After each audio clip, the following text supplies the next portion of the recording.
Hello, this is Tom Still from the Wisconsin Technology Council. Thank you for joining us for today's edition of WisBusiness.com, the show. The show is produced by the Tech Council in partnership with WisBusiness.com and with the help of our sponsors, the Wisconsin Economic Development Corp and Exact Sciences. Thanks again for joining us for WisBusiness.com, the show. Again, I'm Tom Still from the Tech Council. Some of the big news around our place recently has been the release of our annual Wisconsin portfolio, which tracks all the deals, early stage deals, angel, venture, in any given year. And some investors were on hand when we unveiled that July 23rd in Madison. David Arnstein from Venture Investors, Shabaka Gibson from HealthX Ventures, and Mary Hannes of the Golden Angels in Milwaukee. They were there to talk about the results of the portfolio, but also how it was fitting with trends that they see every day as they work with young companies. And so the dollar total was 490 million, 107 deals. That's the third highest dollar total on record, but down from 22 and 21, in keeping with national trends that we're seeing. You can go to the link that you see here on this page to learn more and download the full report. Some event dates to put in your calendar. Our Tech Council Innovation Network will be in Wauwatosa September 12th at the UW Milwaukee Innovation Accelerator. September 24th and October 22nd will be in Madison at the Sheraton Inn on John Nolan Drive. All these are luncheons. And October 3rd in Madison, we'll hold our annual women reception. We'll announce our special guest very soon. And you can learn more and register or find out more at wisconsintechnologycouncil.com. Coming up October 15 and 16 is the Wisconsin Economic Summit in La Crosse. And there's a link to sign up for that. I think that's going to be a really great event as well. Our guest today, Daniel Cho, whose company CranioSure won the grand prize in this year's Wisconsin Governor's Business Plan contest, in addition to the life sciences category. Welcome back to WisBusiness.com, the show. Our guest today, Dr. Daniel Cho, who's a neurosurgeon. He's with the UW Health System, and he was the grand prize winner, he and his team, in this year's Wisconsin Governor's Business Plan contest, which we've been doing since 2004. And that's quite a feat in itself because there were 150 entries and 13 finalists, and his company, CranioSure, came out on top. So welcome, Dr. Cho. Awesome. Thank you. Well, we got you in your operating room blues here today. So tell us a little bit about your background, because obviously you're there at the hospital doing what you do. So tell us a little more about yourself. Yeah, so I'm actually a pediatric plastic surgeon. I do work really closely with neurosurgeons. But yeah, I always really enjoyed working with kids. I thought I was going to be a pediatrician until I started my last year of medical school.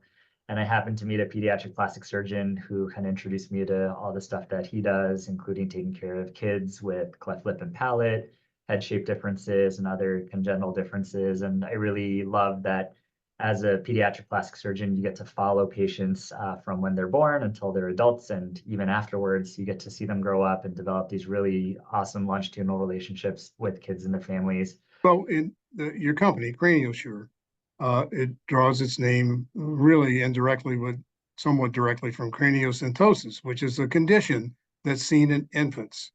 And it's essentially a skull that is perhaps not fused together properly. And what you've come up with is a device that can help detect that earlier, really an app in a sense. And I'm struck by, I remember from the conference, 4 months or later, more chances of surgery. 4 months or earlier, there may be some other interventions that could be used as well. So where are you right now on the development of that app? Yeah, so the whole idea started when I was meeting with pediatricians as I was kind of building my practice, getting to know the lay of the land. And I had noticed that when I had started here, a lot of the children were showing up at an older age for head shape concerns, specifically for this craniosynostosis. And it's a condition where the bones of the skull fuse too early. So then the brain's trying to grow, but the skull can't grow with it, which can cause deformities. It can also restrict the ability of the brain to grow and develop, which is really important.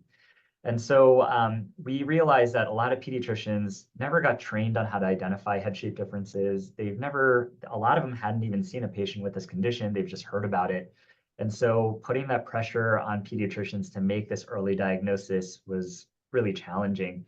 And for me, if we can see children before 4 to 5 months of age, we can offer a minimally invasive surgery. So I can do the surgery with our neurosurgeon with an incision about an inch wide. And with a camera, we can remove the bone that's fused and then set the brain and the skull on the right path. But if you show up after 6 months of age, a lot of that early brain growth has taken place. And so correcting the head shape requires a bigger surgery. So an ear to ear incision, we have to remove all of the bones, we have to reshape all of them, put them back into place. And the challenge we identified was, how do you get someone or a child that's born into our clinic early enough that they can have this minimally invasive surgery? And most parents, if you talk to them at some point or another, they worry about their child's head shape. They're like, is this normal? Is this not? And then we often found that, with pediatricians, they don't want to bother us or send too many patients to our clinic. And we're always happy to see them, but it's really about that efficiency in our healthcare system.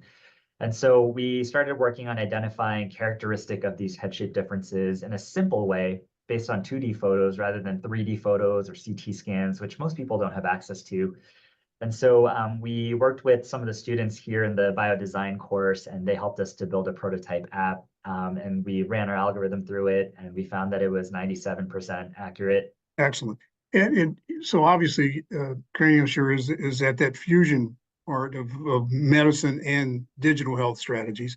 And one of the things I think that beyond that impressed our judges was the markets. I mean, you had basically identified what I will simply classify as three different markets.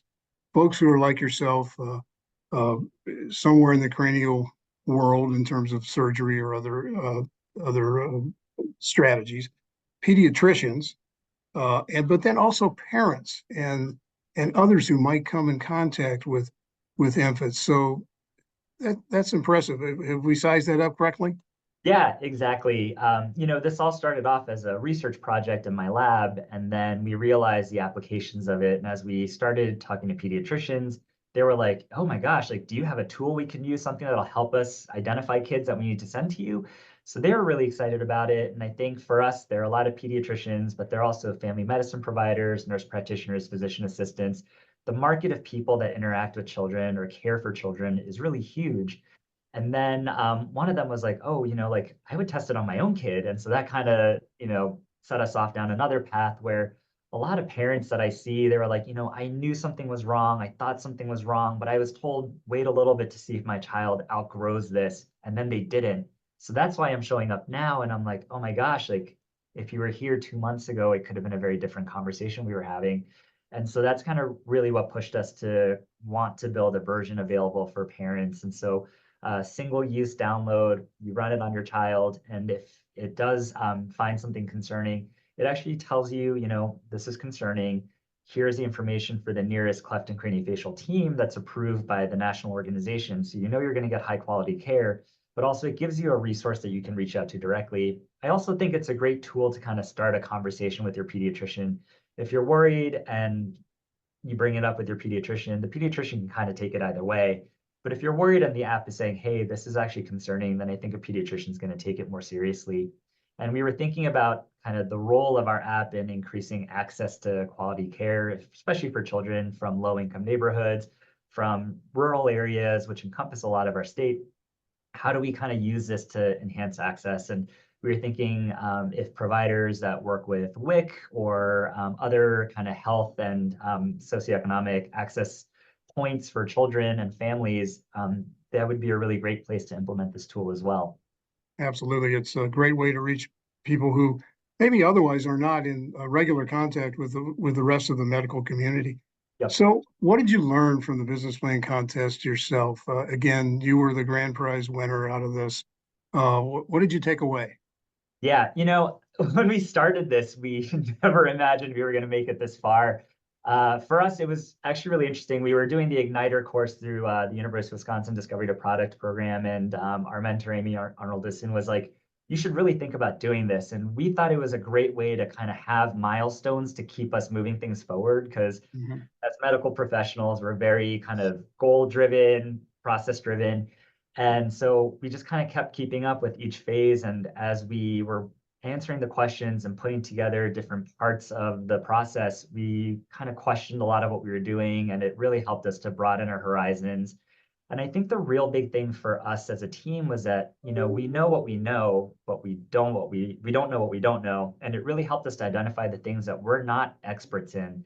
And part of the beauty of this program has been that we've been able to build connections to learn more about the things that we need to think about, learn how to grow this business sustainably, and then also have the connections to find the people that can help us do those things. Like I'm a great surgeon. I know how to take care of kids. I know all about craniosynostosis, but FDA regulatory stuff, taxes, businesses, marketing, those are things that I'm not an expert in. I think for us to grow and be successful, it's really important to bring people in that can do that. And I think the business plan competition really helped us to kind of ignite that process.